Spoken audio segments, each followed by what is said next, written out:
তা আমাদের ছেলেমেয়েদেরকে যদি বলবো যে লেখাপড়া ছাড়া, জ্ঞান অর্জন ছাড়া আসলে কোনো নিজেকেও তৈরি করতে পারবে না, দেশকেও তৈরি করতে পারবে না। আমি 96 সালেই কম্পিউটার শিক্ষার উপরে জোর দিলাম, তখন কেউ কম্পিউটার ব্যবহার করতো না, মোবাইল ফোন কারোর হাতে ছিল না, আমাদের সব ছিল অ্যানালগ, কোনো ডিজিটাল সিস্টেমই ছিল না।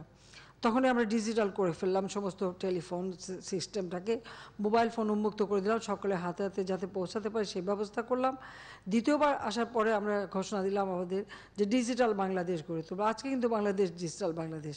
এখন আমাদের বঙ্গবন্ধু স্যাটেলাইট 1 উৎক্ষেপণ করেছি। একটা স্যাটেলাইটের বয়স থাকে 15 বছর।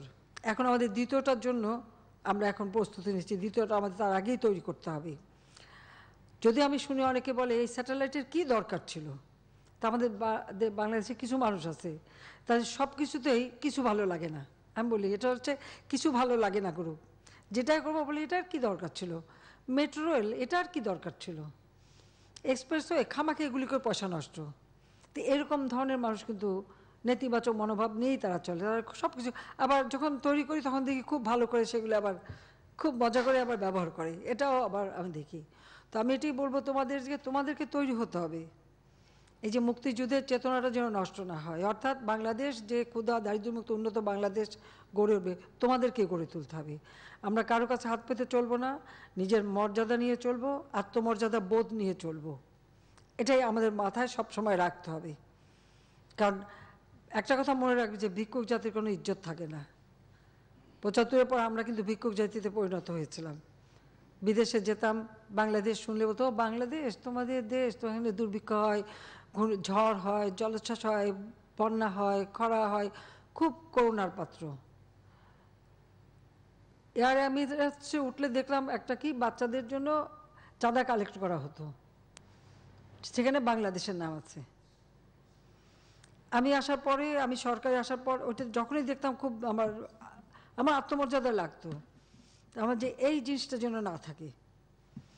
আমরা আসার পরে অন্তত একটু বলতে পারি খাদ্য নিরাপত্তা নিশ্চিত, শিক্ষা থেকে শুরু করে সব রকম ব্যবস্থা যখন আমরা করেছি, এবং আমি নিজে আপত্তি জানিয়েছি যে এটা আর এখানে বাংলাদেশে থাকবে না, আমরা তো তোমাদের কাছে হাত পাতবো না, এই নামটা সরাতে হবে। এখন সরে গেছে, মনে হয় সরে গেছে না, খোঁজ নিতে হবে, দেখো তো এখন বোধহয় দেয় না। আমি প্রতিবাদ জানিয়েছিলাম যে কেন, কারণ আমাদের দেশটাকে তাহলে কোথায় নিয়ে গিয়েছিল, যে অন্য জায়গায় আজকে আমাদের জন্য ভিক্ষা চাইতে হবে, সেটা চাইতে হবে না।